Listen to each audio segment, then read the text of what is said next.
Hey everyone, my name is Ben, and you're listening to a daily dose of English.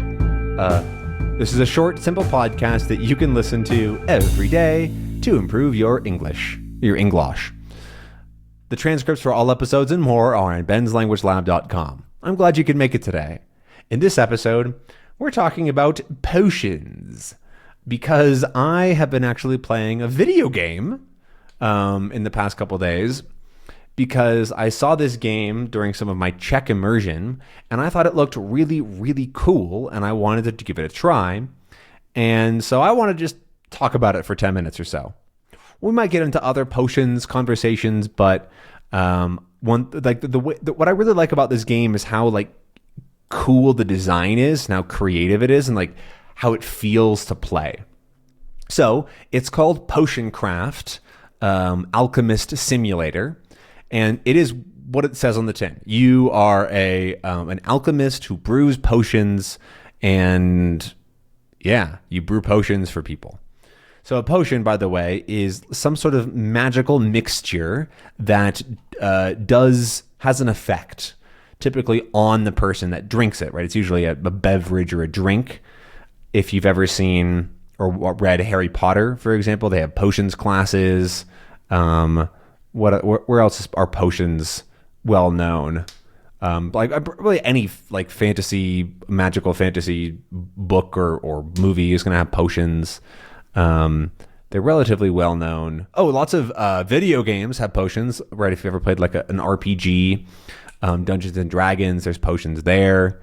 So I'm sure. What are some RPGs? The Witcher, Elden Ring, Skyrim, right? Those are gonna have potions, right?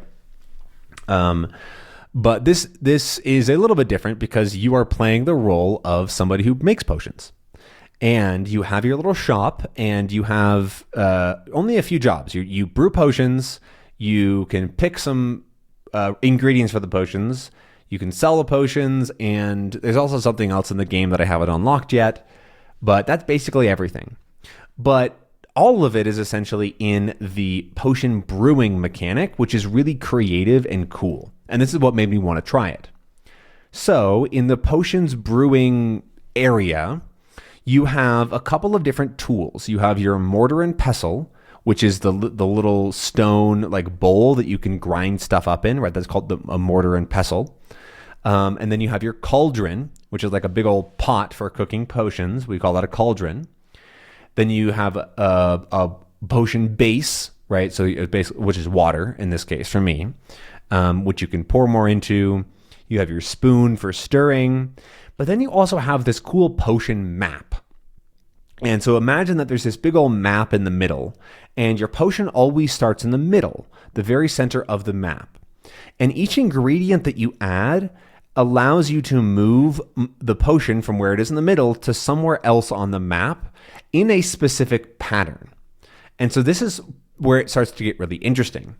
So each ingredient has a different name. So I forget the actual names of them, but there's a fire flower or something like that. And so the fire flower naturally is going to move the potion to the left in a zigzag up and down pattern.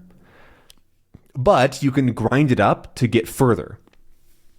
So by default, it only goes, let's say, a meter. I'm making up numbers, but it only goes a meter. But if you grind it up, you can get it to go up to 2 meters. And so you have that control. You can grind up the potion or the flour and get it to go a little bit further. So you have control there. Then when you put it into the potion, you can stir it.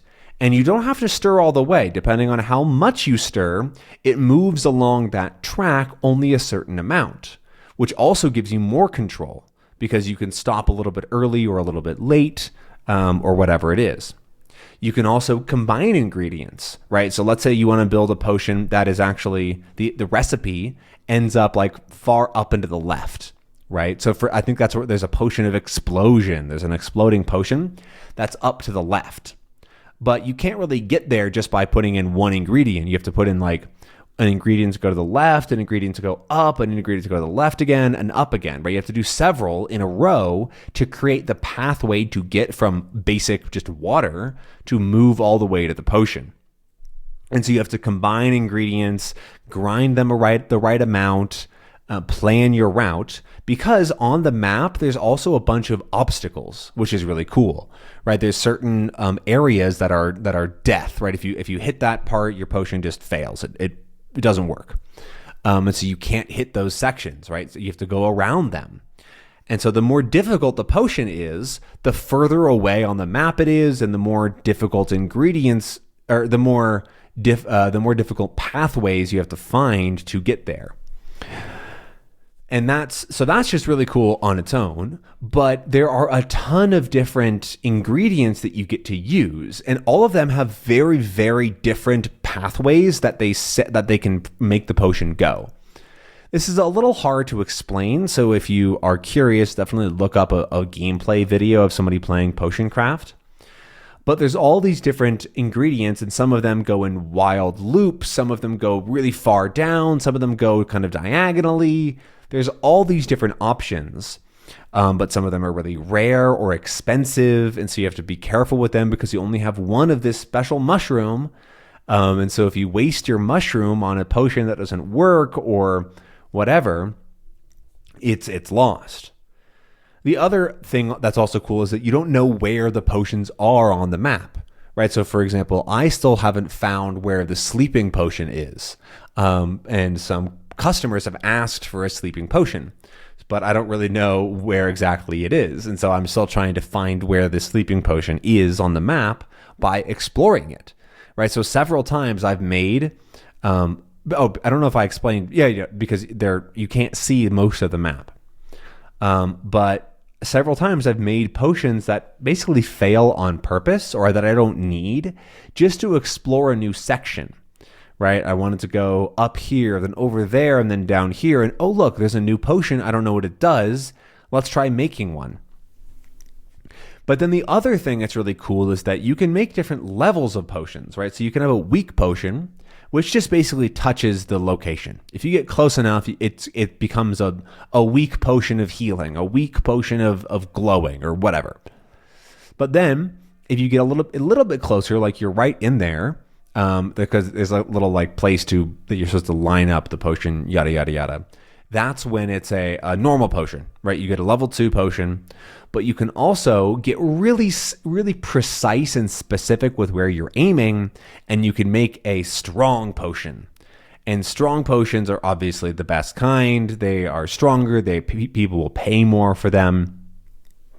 And so you want to get those, but they're kind of hard to do because if you mess up just a little bit, you have to add a whole new ingredient, and ingredients are kind of expensive. Because that's another layer of the game that's really fun. When there's people that come into your store, mostly buying potions. They say, I need to cut firewood all day. Do you have something that can help me? And you go, oh yeah, I can brew you a strength potion. So you go and you make them a potion of strength and you sell it to them. And they'll pay more if it's a stronger potion, pay less if it's a weaker potion. But then also they added a fun little mechanic called haggling. So to haggle is when somebody says, this is worth 10 gold. And you go, I'll give you 8. They go, no, it's worth 10. You go, I'll give you 8. And they go, okay, 9. How about 9? They go, okay, deal. That's haggling. And you can haggle in this game, which is basically what's called a quick time event, where it brings up this little slider that's going back and forth, and you have to click on targets, right? You have to click on these little yellow targets, and if you get the targets, you get a better price, and if you miss the targets, you get a worse price. You have to pay the worst price you lost at the haggling. And so that's a very quick, fun way to improve your earnings or lose money. And it can be it's cool because like if you're doing poorly, you get stressed out. You're like, oh no, I have to get these right or else I'm going to lose money. And then you miss more and you're like, oh no. And so that's a very easy, fun way to try to earn more money. There's a bunch of other little parts of the game that are also cool that you want to you improve your potion making. You can buy new supplies. You can buy new materials. So yeah, that's basically everything about the game. I've been having a lot of fun with it. I've only played for, I don't know, like an hour and a half or something, but it's really fun. It's very simple to understand. So if you aren't a huge gamer and you want like a fun little like discovery creative, cool little game, I would recommend it. It's also on sale when I got it, so it was like $8, and it was definitely already worth that. So if you can get it on sale, it's an easy purchase in my opinion. But yeah, that's everything I have today about potions. I hope that you enjoyed this episode. If you have any recommended games or anything like that, and let me know down in the description below. But other than that, I will see you again tomorrow for another episode. Have a good one.